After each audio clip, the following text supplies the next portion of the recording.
எங்கள் வீட்டு முன்னாடி வீதியில் வந்து குச்சிக்கிழங்கு விற்றுட்டு வந்தாங்க. சரின்னு கிழங்கு வாங்குறத பார்த்தோன்னா எங்கள் அம்மா தான் ஐடியா கொடுத்தாங்க.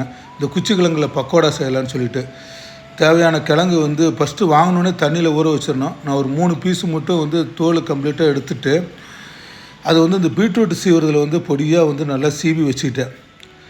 நம்ம வந்து பஜ்ஜி மாவு வந்து அது வந்து தேவையான அளவு வந்து எடுத்துக்கிட்டு சின்ன வெங்காயம் ஒரு தட்டு முழுவதாக சின்ன சின்னதாக அரிஞ்சிக்கிட்டேன். இந்த பொடியாக சீவுனதில் கிழங்குல சின்ன வெங்காயம், இந்த பஜ்ஜி மாவு, கொஞ்சமாக உப்பு போட்டு நல்லா கலந்துக்கிட்டு கடைசியாக வந்து லேசாக தண்ணி தெளித்து கலந்து பிசைஞ்சு வச்சுக்கிடுங்க.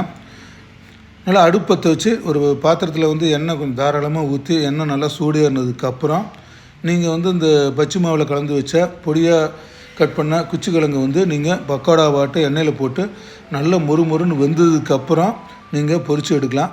இது ரெகுலராக வந்து பார்த்திங்கன்னா மற்ற பக்கோடா செய்கிறதுக்கு இது கிழங்குல பக்கோடா செஞ்சிங்கன்னா உடம்புக்கு ரொம்ப நல்லது.